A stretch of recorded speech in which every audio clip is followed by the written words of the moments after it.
These decadent triple chocolate cinnamon rolls are gooey and delicious. Let's see what's cooking. Let's get the facts. Let's see what's cooking. It's time for Yo-Yo Max 12. Hello everyone, starting off with a small mixing bowl, or in this case I'm using a measuring cup. To this you'll add 1 cup of warm milk. I just warmed mine up in the microwave until it's warm to the touch. I added in a 1/4 cup of white granulated sugar, stir that in a little bit. Then we'll add some yeast. That's 1 envelope or 1/4 ounce or 2 1/4 teaspoons of instant active dry yeast. I sprinkle it over the surface and then just give it a little bit of a whisk.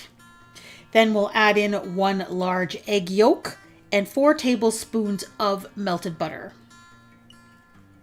And finally add in 2 teaspoons of vanilla extract and give that a stir.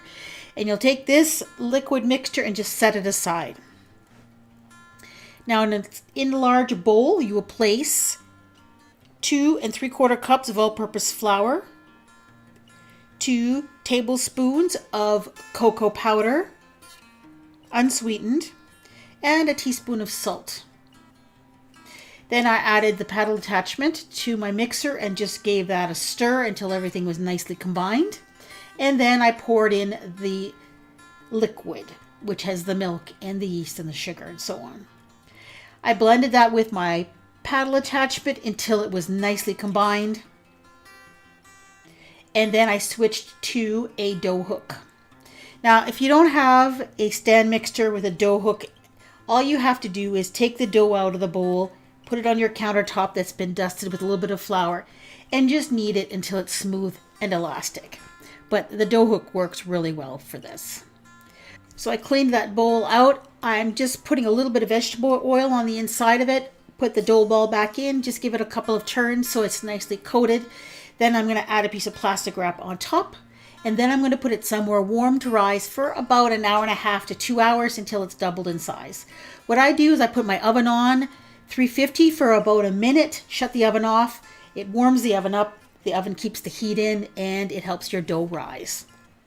Now for the filling, part of the filling is this. It is a 1/4 cup of granulated sugar and 2 teaspoons of ground cinnamon. There's more to the filling, but that's a good start. Mix that together and set it aside. There's the dough ball. It's doubled in size. You're going to put that on the countertop and spread it out. You can use your hands or a rolling pin. And you're going to roll this out to a rectangle that's about 10 by 18 inches or so. It's easier if it's in a rectangle shape. Now we're going to fill this thing up. We're going to place 6 tablespoons of butter, softened butter, on top, and I'm using a pastry brush. You just spread it around, but you could spread it around with a butter knife if you wanted to, or an offset spatula. Then we'll sprinkle on that sugar cinnamon mixture that we just made in that little bowl. Sprinkle it all over. And you'll notice I'm leaving just a little bit of that edge, about 1/2 inch of the edge, clean with nothing on it. It'll just be easier to seal up after the fact. Then we're going to add in 2/3 of a cup of Nutella Hazelnut spread in little dollops all over the top of your dough. And you can stop at this point and start to roll it up. This part is completely optional. You can see I started rolling it up and then I changed my mind. I had a 1/2 can of cherry pie filling that I had left over from another recipe. So I scooped out the cherries that were left and just sprinkled a few cherries over the surface of this dough. And I left most of the other parts of the cherry pie filling, the kind of the liquidy parts, I left those in the can. And then you're going to roll it up from the long side. This can be a little bit challenging because the dough is kind of soft and the filling is goopy. Lift and roll so that you don't push all that filling to one end. When you get to the end, after rolling, seal it up. And that's why you leave that edge clean. It's just a lot easier to seal up. And then just seal up all the little edges until you get a nice log shape. Now prepare a 9 by 13 inch baking dish by greasing it. I use a little bit of cooking spray and then slice up that dough log in 1.5 inch slices and put them in the pan. You'll end up with about a dozen rolls. I use dental floss to cut mine. I find this is the absolute easiest and best way to cut cinnamon roll dough.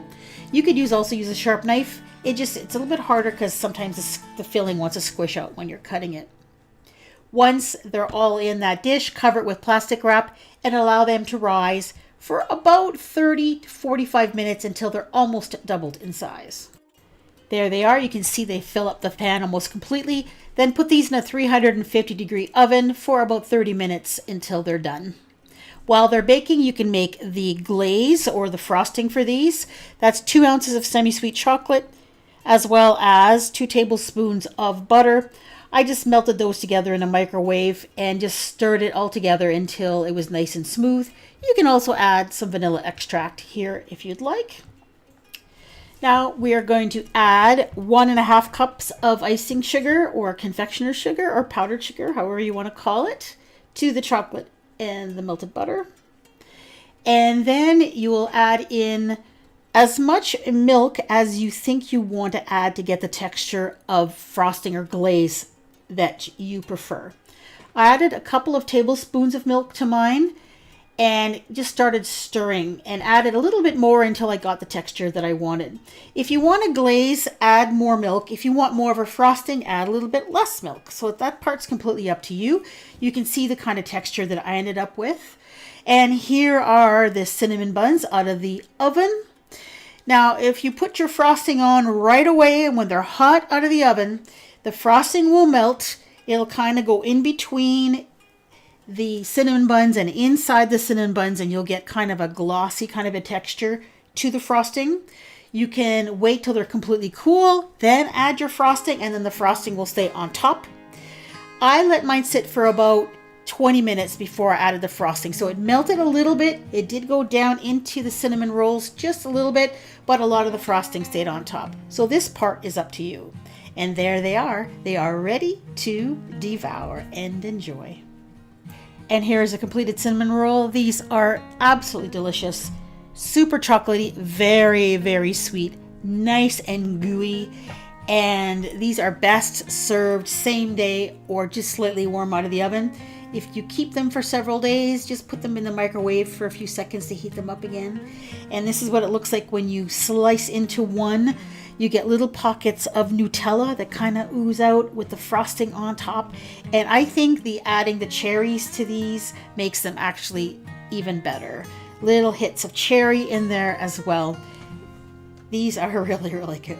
They will stay fresher a little bit longer if you keep them stored in the refrigerator after the first day. I have quite a few cinnamon rolls on my channel. I put them all in a playlist if you're looking for something different. I have raspberry cinnamon rolls, cake batter cinnamon rolls, banana bread, and even blueberry. So go ahead and check out the playlist if you're looking for more kinds of cinnamon rolls to try. And thank you so much for watching.